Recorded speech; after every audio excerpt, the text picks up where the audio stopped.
tell you we are recording. Yes, sir. I'm ready. My body is ready. Excellent. In 5, 4, 3, 2. All right, guys, joining me at this time is Titan FC's Lone Wolf, Landon Quiñones. Landon, how you doing? I am very good. Happy quarantine. How you? Happy quarantine to you too, brother. I heard a little bit of feedback. Is there a way you can turn that down a little bit? Turn it what? There's like a feedback coming in. What do you mean, like a Like, do background you noise? have me like over your speakers? Oh, I do. There you go. How about now? Like, because I'm hearing myself. There you go. There you go. You good? Yeah, no, perfect. Even better. So, quarantine, man, how's it been for you? It's been a weird situation. Everyone's on lockdown. Sometimes it's hard to find a gym. Sometimes it's not. Luckily, you're in the great state of Florida where everything's a little bit more lenient and people just don't give a fuck. I mean, I don't want to say I don't give a fuck. They're just kind of reckless. Like, I feel like the media has blown this out of proportion a little bit. You definitely should be cautious and social distance and, definitely be aware, but you shouldn't be scared, in my opinion. You know what I mean? You know what I'm saying? This is something that will pass, and it's something that it's just a little adversity we need to go through, but I feel like it's being blown out of proportion. It's causing panic, which I don't really like necessarily, but it is what it is. You know what I mean? You just got to work through it the best you can. Luckily, as you said, being in Florida, we are in the hot spot of MMA along with the Northeast and the West Coast, so it's been pretty good to me, at least the last couple of weeks, Yeah, I mean, not even just to you, but to the MMA world in general. They were able to bring the UFC last weekend to the great state of Florida. Were you able to catch the fights? Hell yeah, I caught the fights. Dude, I mean, I was on fights. I was chilling with some friends, but I did end up catching all the fights. My coach was actually out there cornering Charles Rosa, which was pretty cool. Yeah, sadly it didn't go the way we planned, but it is what it is. He still fought hard and he's okay, so it's cool. No, and they are both top level jiu-jitsu guys, man. Their grappling is bar none. Man, I mean, I roll with Charles a lot, and I knew like Bryce Mitchell had good jiu-jitsu, like because who hits a twister in a fight? Right. But I mean, man, I did not expect that. He won 3 10-8 rounds. Like the kid was a really stud grappler. I wish Charles would have been able to keep it standing, but easier said than done because things in fights happen a lot different than you really expect. Yeah, for sure. And then who expects people to just go for twisters like that? Yeah. Like he on a takedown, he's looking for the twister. Right. I mean, that's something you can't plan for. I mean, the way he was hitting it, it looked like he just had setups. Like he looked like he'd been drilling that like forever. Like he looks like that's like just one of his moves. I bet you he submits a lot of dudes in the gym with that. I'm sure. Oh, for sure. I'm almost positive that was not his first twister that we've seen. Yeah, for real. Now, for you, man, how have you been staying active during this, crazy times? Well, man, in the beginning, it was tough because I had a fight April 24th. I was going to fight in the Titan card in Dominican Republic. But with the travel restrictions and the quarantine actually starting up around that time, it was late March, early April, the fight got pushed back. It got switched to locations. Then it got canceled altogether. So it was really hard, especially with all the gyms closed down, even the Wolfpack and Sunrise closed down, Sanford closed down. Everything's been closed down, man. It's been really tough to try and get out there and get some work in. And me being a fighter, I'm not good. I don't like working out. Like, I live conditioning to like be a better fighter, but I hate like, I don't like just running and like sitting on foot. I can't stand it. I get bored, and it kind of messed up my life because you got to understand, like, aside from doing my security jobs and doing like other things I do, I also coach people. So people didn't want to train. Gyms are closed. So I'm like, I literally felt like my life had no purpose. I went from having a structured routine and being super busy all day to having nothing to do, man. It was really tough for me to deal with. At first I was running a lot, but like, and I was trying to kind of start those running challenges on Instagram and stuff, keep people motivate myself. But I ended up running myself into the ground. So, you can only do so much cardio, man, especially, for fighters. Like you said, you guys train like such different animals that when it goes to like, rudimentary training, that normal everyday grind, you're just not used to that. Like I would much rather grind on some mats than go hit up a gym tomorrow and hit some weights. But that's just me. Yeah, for sure. You ask me to do an hour of conditioning or 10 rounds of sparring, I'm going to pick 10 rounds every time. You know what I mean? For sure. I will get punched in the face before I got to go run a mile. Hell yeah. Now, I know we sound like psychopaths saying that, but it's cool. We are a little bit psychopaths, but it's okay. Now, I know like for us, it's been like a little bit of like a speakeasy trying to get to the gym. It's been situations where like small groups of us, only like 4 or 5 of us can go at a time. Have you guys had any small groups been able to get together? I know you helped Rosa, but how big was that group when you guys got together? Well, I didn't actually help Rosa for this camp because he had another sparring partner. He was doing very private training. You know, he is in the UFC. You know, like Yes. when guys at that level fight, there is a lot of money in the line. There's a lot of things in the line. As you see, Jacare tested positive, so isolation was important. You know, very limited with your training partners, but it is what it is. I was kind of trying to do my own thing. I needed to focus on trying to make money. I did have some clients that still wanted to train. I was trying to just keep myself afloat because everybody, even celebrities or any people with high incomes, are struggling with this stuff. You know, everyone's businesses are shut down. A lot of people's livelihoods are in jeopardy with this virus. So I was kind of focused on that. But I was keeping an eye on him. I was kind of keeping track of him, staying in touch with him. He trained real hard for that fight, man. So, but I have been doing small groups. I would open up early in the quarantine and get a few guys in to get grappling and get some kickboxing. Now I'm doing a little bit more. You know, I'm not going to tell you where because it's still supposed to be low key. But I've been in Miami getting some work in. I'm trying to fight hopefully soon in June. Titan FC's talking about doing a card at the end of June. So hopefully that doesn't fall through. I have a really good feeling with the UFC this weekend. With the precautions they took and the way things went, it's a good sign the show will be happening, whether it's with fans or not. Either way, like us fighters can keep our lives going, get our careers back popping. You know what I'm saying? No, for sure. So it's safe to say we could be seeing the Lone Wolf back in the cage here in the next 2-3 months. Yes, sir, definitely. I've been working my ass off trying to get better. You know, I really honestly, like, a lot of people aren't worried about fighting right now, and I really wasn't worried about fighting. But realistically, I can see just like the routine and like just the way my life is, and I've dedicated my whole life to this, and without it, my life falls apart. You know what I mean? My mental, my physical. I feel like I needed a fight to get me up in the morning. You know, I needed something to get me up, to get working, to get training, to get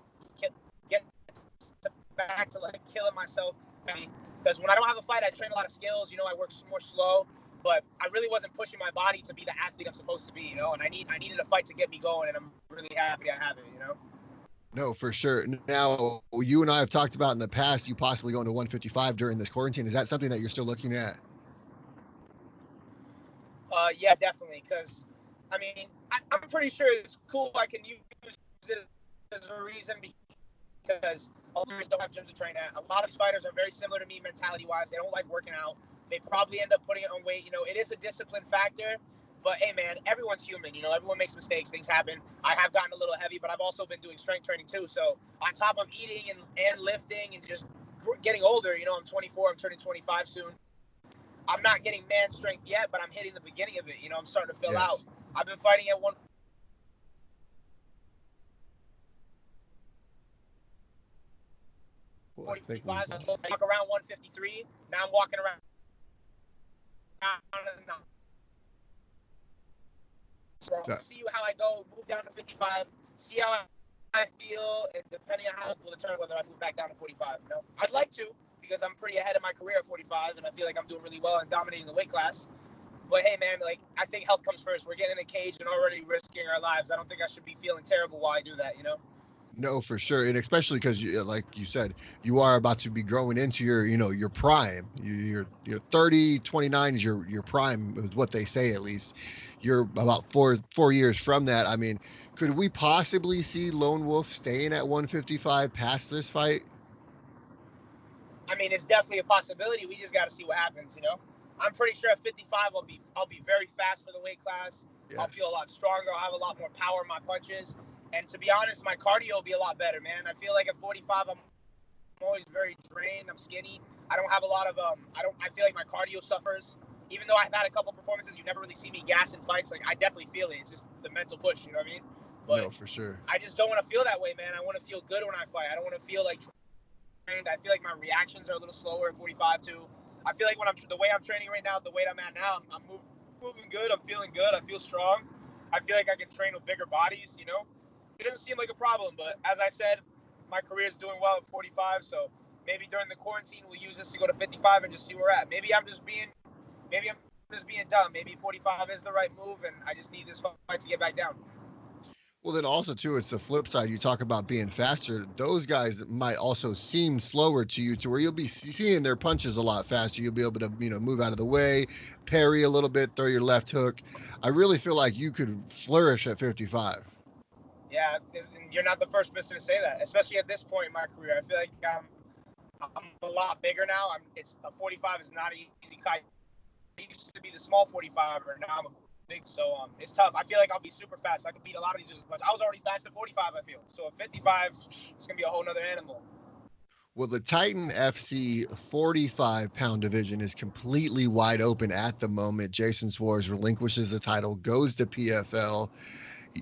Could the 145-pound title, soon be around your waist if you stay at that division? Oh, for sure. I've already talked about it and said showed my interest in that title. I do want to win a world title my plan was by the end of the year to try and get signed to a big show or a bigger, more international organization. I mean, Titan FC is international organization, but it's more regional. You know what I mean? Yes. Like, you get great talent from all over the world, but I want to get to the big show. Like, Michael, you know what I mean? Win world titles, be a prize fighter, change my whole life. So that belt's a stepping stone to that. I feel I get that belt, I'm signed. I want to get 3-4 more finishes, and I want Dana White and Sean Shelby to see this, and I want them to know what's up, that I'm coming. Now, you said 3 or 4 more fights. How many, how long would you like that to take? You're talking like a year and a half, 2 years, a year?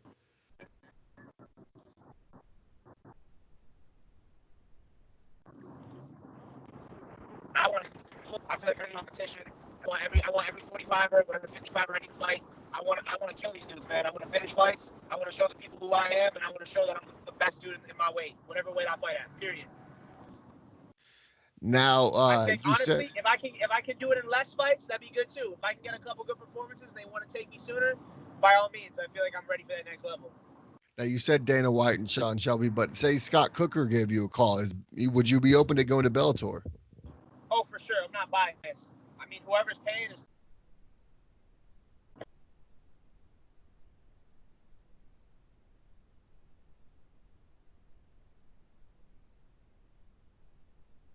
We had a little bit of technical difficulties. Hold on. The exposure. Hello? There we go. You're good? Yeah, so you were saying that, whoever's pretty much paying, you're not biased, so you'll take whatever as long as the money's right. Yeah, if the money's right, that's what matters. At the moment, it's about fixing my life and just getting in a position to where I can train full time, stress free, pay the bills, feel good about myself, not really have to stress. The best way to perform is to have zero stress in your life. Yes. Fighting's already stressful enough. If you're worried about, the rent's due, if you're worried about, I got to pay the electric bill, I got to get groceries. That just stresses you out, man. And it really can take away from your performance, So. Now, for you, you're a security guard on the side. How has this whole coronavirus pandemic kind of, stopped you from working there, or has it stopped you? It has definitely stopped me. I used to work event security. Now, for a while, I've been working in clubs. Okay. So I was working at Gaethje in Little Havana in Miami. This club called El Santo. It's a little Spanish club in Little Havana. A very big Cuban community out there. Really nice spot. They made me wear a suit and shit. It's pretty dope. You know what I mean? A lot of beautiful women out there, a lot of cool people, meet a lot of people. It's a different world, I'm a Broward boy, so coming out here, I've been out here a lot more often. It's like a whole new world to me, so it's been kind of interesting. But with the pandemic, everything closed down. Bars, nightclubs, non-essential businesses, and it probably will be the last thing to open. And they haven't given me necessarily word when they plan on opening back up, but I'll be there when they do. As of now, luckily, I have the skill of teaching, so I can keep myself up by teaching privates and teaching kickboxing and spreading the knowledge, but it'll all be all right. Is that something that after your fighting career is over? I know we're not talking about it quite yet, but after you're done, is coaching and teaching, is that something that you'd want to do? For sure. I have really crazy goals.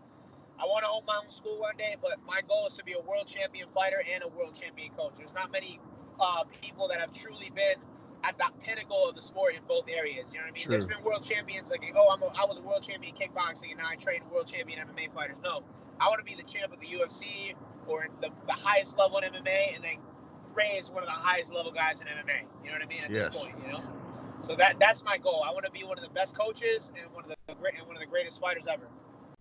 In the state of Florida, you staying in Florida? You want to get anything? Huh? You gonna stay in Florida? mean, I'd like to. I mean, as of now, I don't see any reason not to. I've grown up here. I feel good here. You know, I like the people here. I have family here. I really have no reason to necessarily leave. It's an MMA hotspot. You know, people all over the place want to train. MMA is continuing to grow. I don't want to fight a day past 35. You know, whether I'm winning or losing, at 35, I'm hanging it up, period. Well, it's interesting that you say that because Henry Cejudo this past weekend at 33 retires at top of the mountain. Smart. He's smart. Super smart. Yeah, and then people ask me, you know, like, why is he retiring? You know, I sit back and I think about it. You know, maybe the guy just wants to live to tell about his fight career. I mean, he's super cringy, but the man reached his goal. You know, he said, I want to be the greatest combat athlete of all time. He never said he wanted to be the greatest fighter of all time. Oh. You know what I mean? Like, he reached what he feels was his goal. He was an Olympic gold medalist in wrestling, and now he just beat the bantamweight GOAT, even though I think it was an early stoppage. You know, you got the champ, a guy who was the greatest bantamweight ever. I don't think you stop that. I think you give Dominic Cruz 5 more seconds to, like, get his bearings. He was standing up. So, in my opinion, he has not beat the bantamweight GOAT at bantamweight. He beat the bantamweight GOAT at flyweight. We'll figure out this whole TJ Dillashaw thing later, TJ's though. The GOAT? Yeah, buddy. Listen, take EPO out of the story, and TJ fucking whooping everyone. Though? Listen, that was a cringy decision. But Dominic beat TJ. Razor thin. Yeah, but he beat him. He made that man miss all day. He beat him, bro. Who comes back from 2 ACL surgeries after 3 years and just wins the belt from a guy who's just starching dudes? That's one thing I talk about, dude. The non-ring rust factor that Dominic has is amazing. Bro, honestly, I agree with him, though. Ring rust is bullshit. If you're a fighter, you're a fighter, bro. Period. If you've been training for a fight and your reflexes are sharp, crowds, all that shit doesn't matter. Right. None of that matters. I love these no fan events. Is that something that you're interested in? Absolutely. It's not necessarily because I don't like the fans. I love the crowd. I love the energy of people, of someone's mother telling their son to fuck me up. You know, I love that energy. Right. I love the hostility of a fight. But realistically, when nobody's there, it's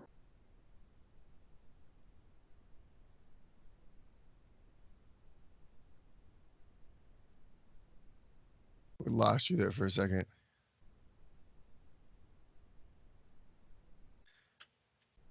Yeah, give us a quick second. The Lone Wolf will be right back with us. Yo, you there? Yeah, I lost you for a second, man. So you were saying that you liked the fact you were interested in the fact that it was more of like an intimate setting?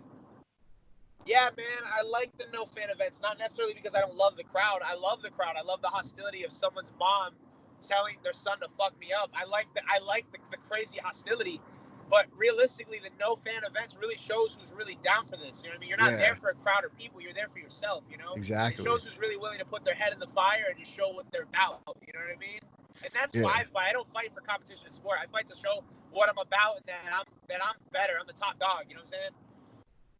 No, for sure. I mean, it really, like you said, it shows the guys who aren't just there because the fans are cheering them on. They're not biting, on their mouthpiece and throwing that extra hook just because the fans are there. They're doing it because they love this and they want to prove that they are the best. Going at the quote-unquote GOAT here, Khabib Nurmagomedov is, considered probably one of the greatest fighters in UFC history.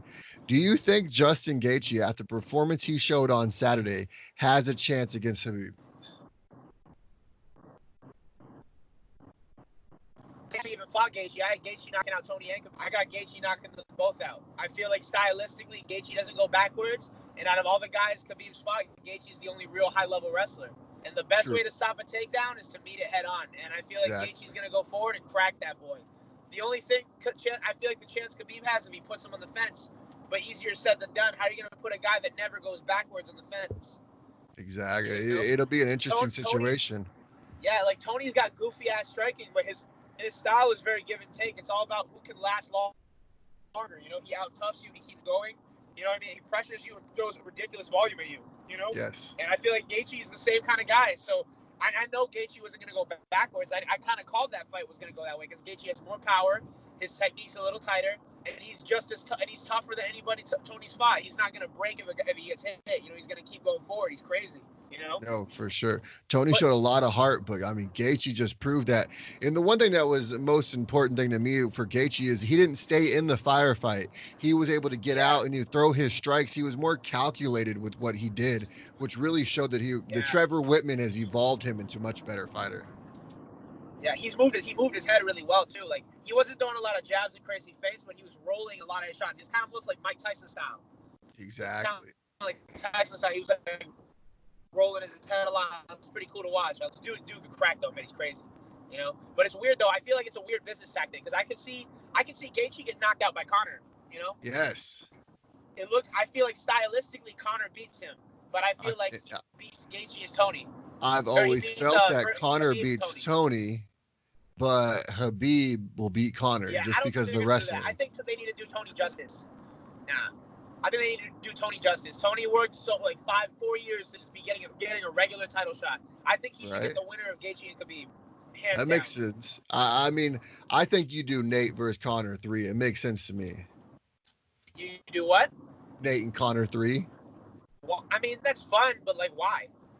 You have to. The rubber match. Figure it out. Who's the better one? 155. I mean, it gives something to do in between. It gives Conor something to do in between. But I mean, like, Conor shouldn't be fighting guys like that. Conor should be fighting guys in the ranks. He shouldn't be fighting guys like Nate, who just randomly fight every couple of years. But who though? I mean, like, Gaethje obviously is going to get Khabib next. Tony, do you put Tony against Conor? Because I don't think Tony makes it out of 5 rounds with Conor. I don't think so either. He's too sloppy. He's too hittable. He's super, and the thing is, like, he's super hittable, and if you get hit by Conor, it's different than getting hit with guys. That dude has ridiculous power. That left is not something to be played with. No, for sure. So you said June we could see you back in the octagon or the cage? Hopefully June 26th is the date we're looking at. You know, I'm waiting for an opponent. I'm waiting for word. I've been getting with my coaches and talking to them. We're setting up schedules to train. I've been training today. I trained already. I did cardio this morning. I woke up. I did some grappling drills, if you see on my Instagram story. So I've been posting a lot of stuff, just trying to be active, you know, teasing the fans a little bit, teasing my friends and family, showing them, you know, stuff's about to go down, you know. I'm hyped, man. It's got me excited. It's got me motivated, and I'm ready to continue my career, man. I'm done. I'm tired of this pause. I haven't fought since October, and to me, that's way too damn long.